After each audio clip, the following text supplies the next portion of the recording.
Hey, welcome back to Unschooled Theology. I'm your host, Derick. Today, with me, I have Evan drinking from the Dalai Lama mug. It was a gift from one of our other hosts. It's fantastic. For There it those of is. you who get this pun, we can be friends. Nice, nice. What is in the mug? Well, let's give listeners a little peek behind the A scenes. little peek behind it, but this is Yeah. a chicory root tea, which has a little bit of MCT oil in it. So hopefully, Oh, nice. I will be smarter than our past episodes in this one. Although I Nice. wouldn't get your hopes up. Right.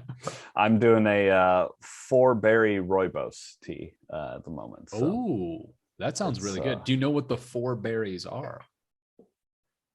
um And is Currant. one of them poison? Uh, Currant?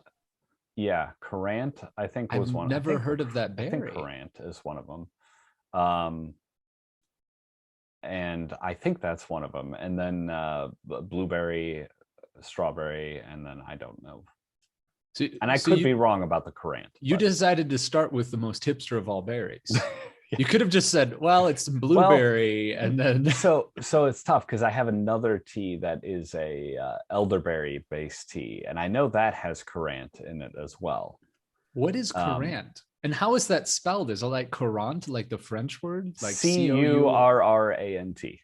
Oh, it's not pretentious at all. No, Still sounds pretentious though. it does. Yes. Yeah.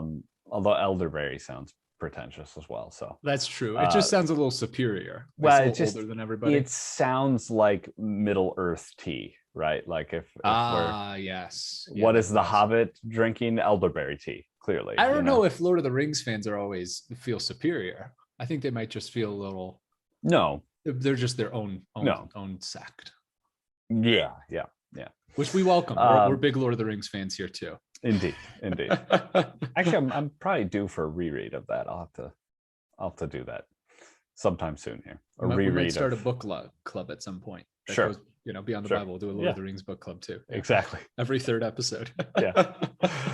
uh, All right. can So we jump into it? yes, we are gonna do. Let me pull the Bible. We're gonna hang in the same verses here. So I'll read them real quick. Genesis 1:26 and 27. Then God said, "Let us make man in our image, after our likeness, and let them have dominion over the fish of the sea, and over the birds of the heavens, and over the livestock, and over all the earth, and over every creeping thing that creeps on the earth." So God created man in his own image. In the image of God, he created them, male and female, he created them. I just want to say real quick here, because I forgot to mention this last time, I do enjoy the fact that it's over every creeping thing that creeps on the earth. I like that it's not just, on the earth like everything else. The creeping things, they definitely creep on the We're earth. establishing that they're creepy. Yeah. Yeah. I'll be honest, when I was a little kid and I read that, I was always terrified of what was the creeping thing. I always thought there's a great potential for like a for like potentially like a horror film title there. Yeah, The creeping things. thing, yeah. And like this is the creeping things that the Bible was referencing. It was referencing whatever this creature is, and that was what, like, 12-year-old my like mind went they to. they don't exist anymore, like the Nephilim, like the Oh yeah, creeping things are gone, and so it's These like were the return of the creeping Nephilim and things. return of the creeping things. They're coming Nice. out of the crevices in the earth where they were Yes. creeping before. Yes. I like it. All right, so let's talk about the big phrase here, the big deal, the image of God. We hinted at this a little bit last episode, but the real question is, what does this phrase mean? And first and foremost, it is not about physical appearance. So let's dismiss that idea right away, because that is, I mean, God. Derick, despite your divine physique, what are you talking about? Yeah. God could take on a physical appearance if he wants to, but he doesn't just like have one. That's ridiculous. So, in light of that, I think that this phrase, there is no better way to encapsulate the purpose of humanity within creation. So within this framework of creation that God has set up, this describes why humanity exists within that. Mm. And we are meant to be the image of God, or his imagers is a term I've heard used. I like that idea, his imagers. Mm. And this is related, going to the ancient perspective. Kings in the ancient world, in some of those surrounding Mesopotamian regions, would have been thought to be the image of their gods. Mm. That was often an idea. But the term image, I think, is actually useful as a translation in getting at what I really mean here. Because if we think about what an image is, go ahead. Before we jump into that, Yeah, because I think yeah. you're going to move on from that historical point, which I think is very valuable. Like, Okay, well, yeah. Just to rest, because we've talked about this being a subversive text. Mm-hmm. And the idea that man is created in God's image, not the king is created in man's image. Yeah, humanity as a whole is. That's a very subversive idea then to those cultures, that humanity Correct. as a whole, that there Correct. is a divinity that is found within humanity as a whole, not within a particular individual who's been placed over top of a society. I mean, that's a subversive is probably one of the best terms, but it's also it levels the playing field a little bit. It certainly, I don't want to say democratizes it, but it does. But yeah, it's anti-hierarchical. It's not political, but it is a little bit anti-hierarchical within, at least within humanity. Yes, and it establishes a certain dignity to humanity. That it's not found in other systems. Then it is it is very much related, I guess, to the idea of, all men are created equal. Mm-hmm. Mm-hmm. Right? You could see that in this. Yeah, equal in these terms, equal in the terms of they are all made in the image of God, and that's or apart. Right? Because we talked about the plural, right? Humanity is meant to be the image of God, but we're all equal in that we all have some spots, some function to play in participation within that. Yeah, we all have a micro role within the macro organism that is humanity, if you will. Exactly. And if we're talking about orders, then it is not that that the Pharaoh is God and all of the rest of humanity is not. Mm-hmm. It is that humanity is bearing the image of God. Yes. That's a little bit subversive. So for sure, we can continue beyond that, but I think that's important to sit on. It's worthwhile. It's and there's more that we'll get into in coming episodes in the way this is a rejection of other local ideas and is subversive in that way. So we'll get to that soon here. But okay, so let's look at this idea of an image, because I think it's a useful translation in terms of what we're going to try and pull out of this term and this meaning, this purpose for which man is created. If we think of an image of something, it is not the thing itself, right? But it is a representative of that thing. It appears to, it can look like that thing. We might say that is an image, right? If it looks like that thing, but it also may be in some cases like serving the role of that thing. So, for instance, if we look at an image of an original painting, it can still be serviceable as a piece of art in a room, right? Van Gogh's Starry Night, right? Mm-hmm. You can get a poster of that or a canvas of it or something and throw it up in your room. A backpack. Or that. You can put it on your sneakers. People do that all the time. Yeah. So it's not the original painting, but you can put it up on your wall as a painting, and it functionally still serves that role, even though it is not authentically that thing. It is an image of that original thing. The same is true of a picture of something, an image, right? It can sort of functionally serve that role. Or another one might be the idea of an image of a family member, a picture of a family member. It's not the same as having the family member there or interacting with them or anything like that. However, functionally, it can serve to invoke some of the emotions that that family member gives to you, right? So it's, go ahead. Take this idea even further. You can Yeah. say that the paintings themselves are images of the authentically the real thing. Van Gogh's Starry Night is an image and an interpretation of a starry night. Oh, sure. Yeah. No, for It sure. is an interpretation of it, and it is a work of art because there is a way in which it varies from the original but bears the likeness of it, and potentially even draws your attention to the beauty of the original thing, right, because of the way in which it's interpreted and seen through those eyes. Yes. For sure. Yeah. So that is good. That is the point though here, is that the image, it is not that thing.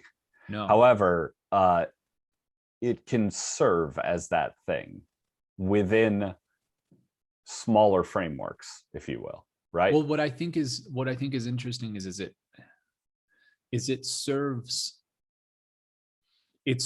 to allow one to see that thing even better because of its existence.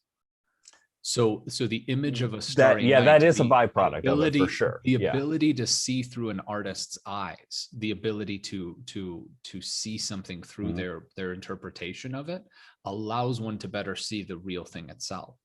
For sure. Yes. Yeah. So humanity can serve the purpose of allowing to better see God even.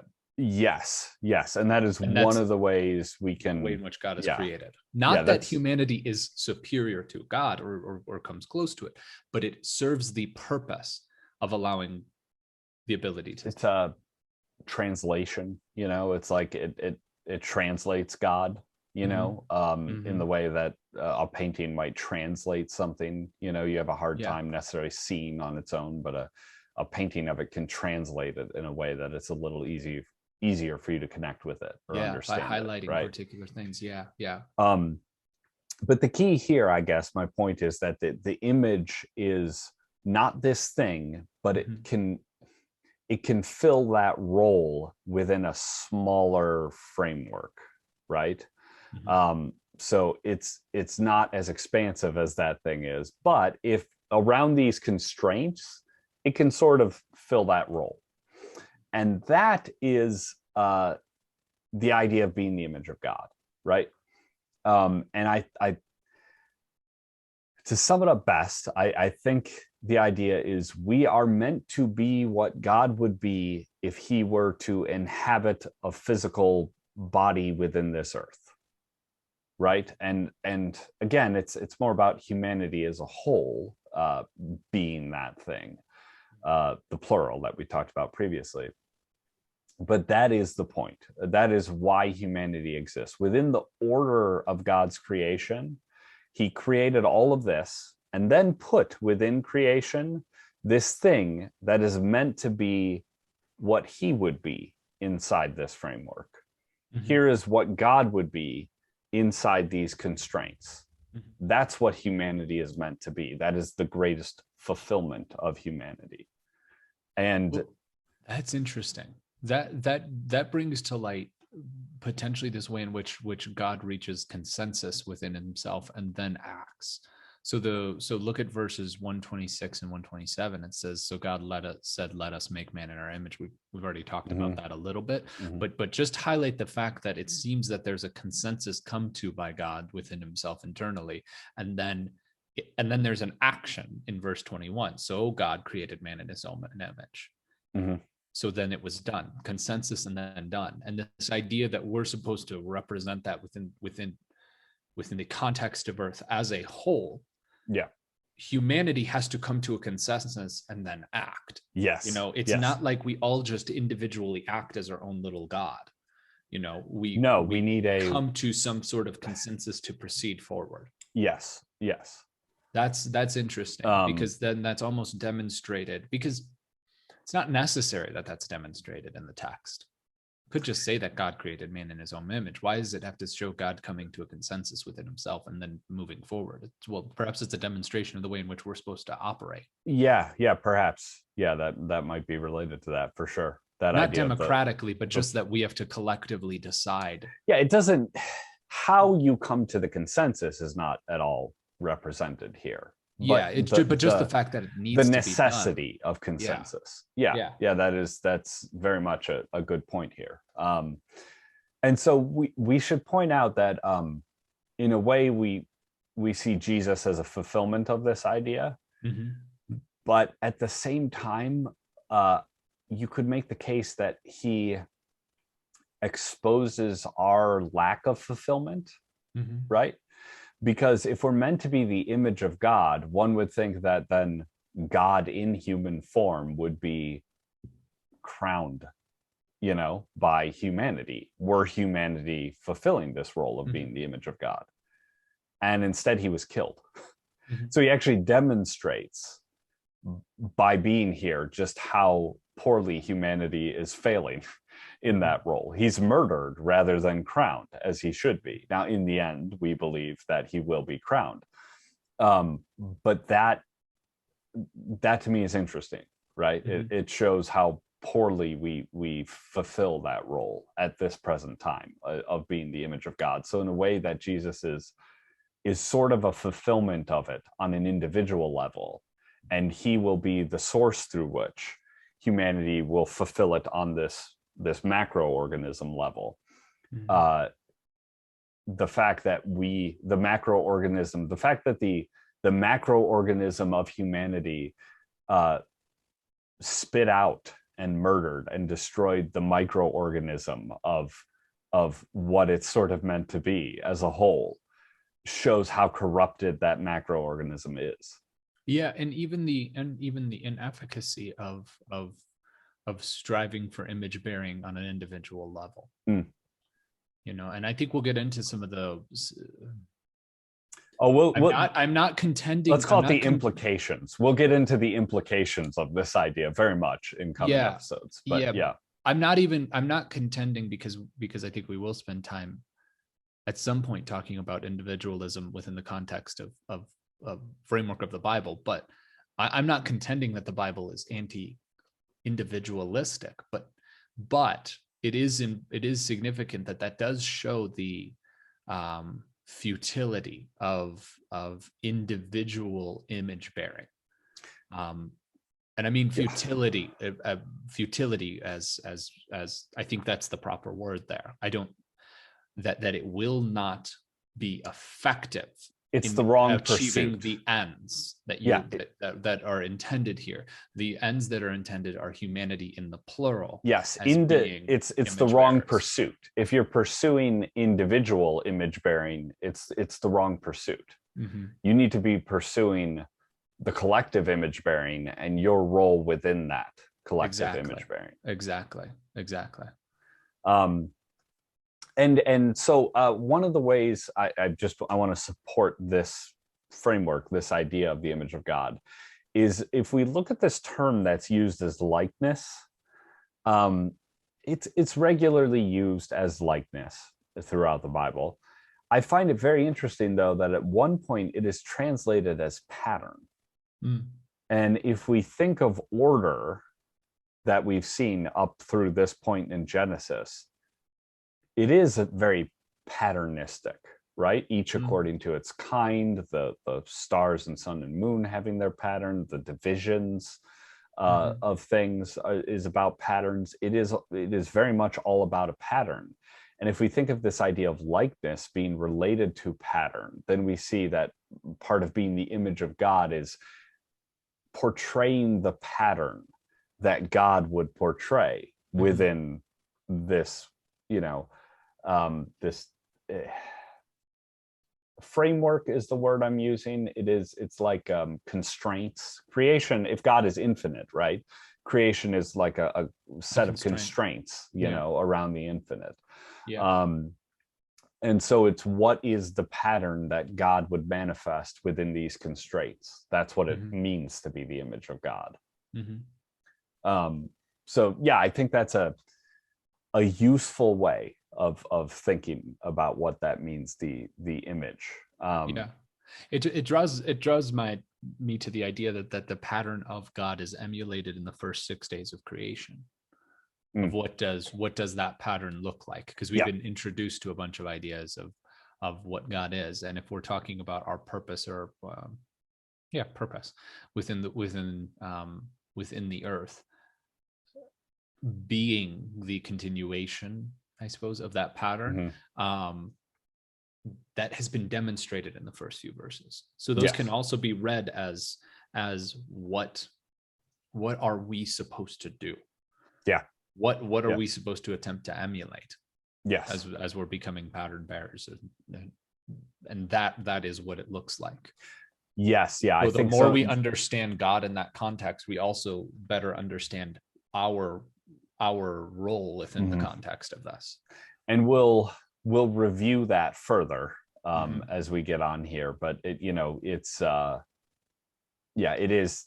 clearly has this role of like separator, right? Which we saw God do in the first 2 days. And it has this role of sort of establishing our own patterns, which is what God does, and then there is bringing forth life, which we'll talk about in the next episode here, which God does command us to do in terms of being fruitful and multiplying. So I mean, the significance of bringing forth land, bringing forth stability upon which things can be built. Yes, land versus separating water, out right? of chaos and stuff. Yeah, like creating a kind of stability, but not destroying chaos entirely and pushing the water completely away, not destroying the unknown entirely. Right. There's just this.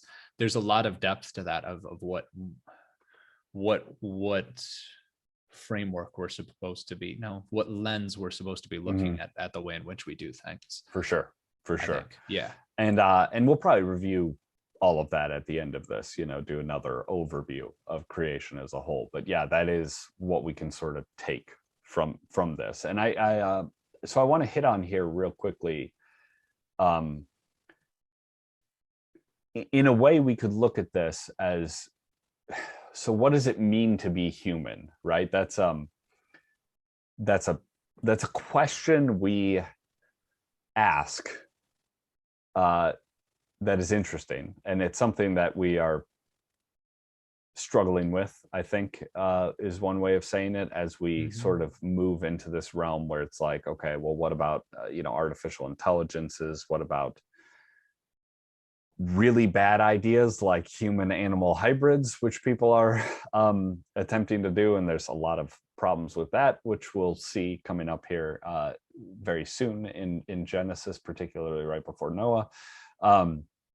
But here we see a definition of what it means to be human, and it's to be a participant in this process of producing the image of God. Right? That is like a definition of what it is to be human, is to be participating in that role. Yeah. And to the extent that we are indifferent towards it or antagonistic toward it, it is inhumane, if you will, to do those kind of things, right? And so when we describe certain types of activities, often criminal, as being inhumane, it's accurate in the sense that, yeah, if you do those things, you're not participating in bringing about the macro-organistic image of God, and you're not behaving like a human at that point, right? You're behaving inhumanely. So I think that's one thing you can sort of take away from this is what does it mean to be human? Well, here's the Bible's answer, I guess, as what it means to be human. We talked about this a while ago, but the literary lens to look at scripture, and we talked about the importance of the way in which a character is introduced, and we talked about that related to God as creator. But I think it's important that the way in which man is introduced, the very first thing humanity is introduced, is image of God. Yes. That is the first thing that's structured. It doesn't talk about the structure. It doesn't reference them as an animal. It doesn't reference them as a living thing. Even the first thing that you're presented with is image of God. So I think that does and doesn't speak volumes to what that bears in significance. And to go to something you hinted at before, doesn't introduce them as an individual either. It introduces humanity as a collective first, and we have a very individualistic understanding of things, which there's good reason for that, for sure. But going to that introduction of a character idea, the character is humanity. It's not the individual human. Exactly. It doubles down on that by giving male and female he created them. Right. Yes. Which is very clearly not an individual. Right. That's a multiple. So the man is to be interpreted not as as an individual man, but as humanity. As humanity, yes. Yeah. All right. So we'll get further into that in the next episode. But to me, this is with Christianity, we like to start, I think, a lot with the idea of, well, we're sinful, right? I think we make a mistake in doing so. I think the place to start might be this. The place to start in terms of our Christian thinking is to first and foremost look at this idea of what really were we created for? We start a lot of times with this like negative aspect of, well, we're not God, therefore we're sinful. And it's like, well, yeah, but you really understand sin unless you first start with, well, what were you really created to be? And it's not that you were created to be God. You weren't. You were created to be the image of God. And that your understanding of that, I think, sets the parameters around which you can understand your own sin then. Yeah, it's aspirational. That's the big difference of what it is. And I agree, because I've heard this complaint too frequently, that most churches spend an inordinate amount of time concentrating on sin, whereas rather than saying, look what you could be, look at what you could become, and what were you intended for, that and in this context it's saying, look, you were intended to be an image bearer of divinity, and not with arrogance, but with the in the most genuine way possible. That's who you're meant to aspire to be, not how dare you be sinful, or look how sinful you are.